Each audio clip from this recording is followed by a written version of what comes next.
back to a brand new video. I'm Carl here at carlstaceyguitartuiton. Today we're going to talk about the top 3 most underrated guitar players in pop punk in my opinion. Let's jump straight into it. Okay, so this list is going to go from 3 to 1. 3 being least best, 1 being best of the best. None of these are worst to best or anything like that, of course. It's the best of the best list, right? So, number 3 is going to be a new guy. I'm going to leave slot 2 and slot 1 to legacy people. Alright, so we'll get into that one. But slot 3 is going to go to the guitar player from Belmont, whose name I cannot pronounce properly. So I'm just going to say he's called Jason, because I have no idea how to pronounce his surname. But Belmont are sort of a newer, they're not a new band, they've been going for a little while now, but in the greater scheme of things, I guess, and in the industry, they're considered more of a new band.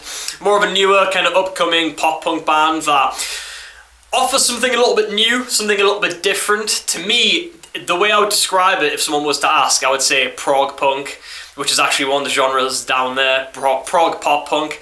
It's pop punk vocals, pop punk tempos, pop punk lyrics. Everything about it embodies the energy of pop punk, but the guitar riffs and the drumming, things like that, are much more in line with like certain aspects of like bands like Periphery and Intervals and stuff like that.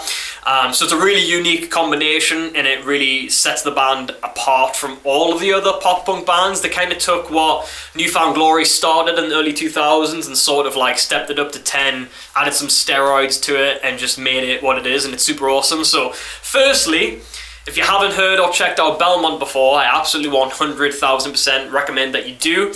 Really love that band. But the guitar player Jason, check out his Instagram. He's got some really cool, shreddy, technical guitar stuff on there, which is part of the reason, but the most important reason why I've added him to this list today. If you just go and listen to any Belmont song and any Belmont album, all of the parts are just so unique and so well thought out and so well written, and the tones are perfect for this style of music, and just everything is so cohesive. Really, essentially just like math rocky, math metal-y kind of prog guitar parts that are in major, so it's more adjacent with pop punk.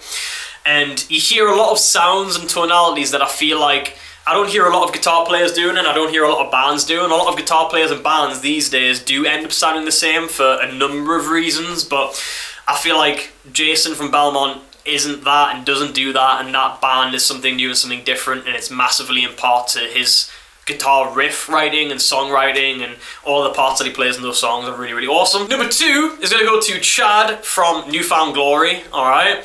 The reason for this is because I truly, truly believe every single riff in every New Found Glory song is just a 10 out of 10 pop punk banger, in my opinion.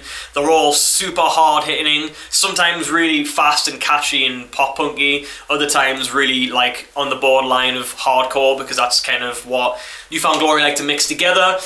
And I just feel like Chad's one of those guitar players that isn't complex in how he plays or how he approaches the instrument. It's much more of a normal approach in terms of punk rock riffs, hardcore riffs, stuff like that, power chords, octaves, all the usual kind of things. But he just does it in a really cool way that has crafted and created a sound, and that sound is New Found Glory. And he's took that sort of like bouncy, happy, major sounding kind of thing, but the way he plays it and the way he writes it just it hits so goddamn hard, and the guitar tones are always so incredibly good as well on all of the New Found Glory records, even the really early ones, although obviously the mixes and masters won't be as good as they are now. And I just feel like New Found Glory is a band of massively inspired and influenced many guitar players and musicians and bands, whether they realise it or we realise it or not, and I'm one of them. I've been massively kind of, my band Connection State, we kind of straddle that line between like pop punk and post-hardcore and emo and metal and all those kind of styles and genres. So a lot of the times when I'm writing like a pop punk riff, I'm more in line, I'm more kind of, there's more of a chance of me writing a riff like Chad, where it's kind of like a more hard-hitting, heavy, kind of easy core pop punk riff than it is anything else. And I just feel like without his playing, without New Found Glory, without their songs, a lot of things that you hear and listen to today probably wouldn't exist. Alright, number 1 in this list of top pop punk guitar players that are very underrated in my opinion is going to be Brown Sound. Dave Brown Sound, Sum 41, right? A lot of you were probably anticipating that or expecting that. He's one of my favourite guitar players of all time, always has been, always will be. Not a super technical guitar player, realistically speaking, right? Of course, in terms of the pop-punk genre, he is, and brought a lot to the genre and to that style and the blending of kind of that classic rock and metal sort of sound and approach, and blended it into these pop-punk songs of the early 2000s, and that was something that I feel like not a lot of people did, and to this day not a lot of people do, to be completely honest with you. And I feel like he impacted, and obviously Sum 41 and their songs massively impacted the industry and everything for that reason as well. But although he's not a massively technical guitar player, what he does do is just, his rhythm playing is always so precise and accurate and tight, and it just sounds great every single time. He doesn't overplay, he doesn't underplay, he just sits right there perfectly where it needs to be to service the song. But then when he does go off and play some guitar solos and do the more technical stuff, it's not the craziest thing, it's not the fastest thing, it's not the coolest thing in comparison to XYZ guitar player, but he just plays it with such swag, in such like finesse, and such just vibes that it just, I don't know, I just get such a good feeling whenever I hear a Brown Sound solo. I'm like, yeah, that's Brown Sound, let's go, you know what I mean?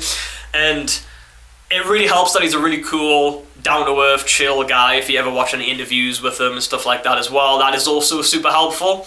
That adds, personality always helps, right? Especially in this industry. So anyway, that's my list of top 3 most underrated guitar players in pop-punk. What is your list? What's your suggestions? What do you think about my list and those bands and those guitar players? What's yours? Leave it down below. Let's chat about it. Let's discuss it. I would love to do more videos like this in future. And yeah, thank you very much once again for watching and listening today. I've been Carl here at Carl Stacey Guitar Tuition, and I'll see you in a new video. Peace!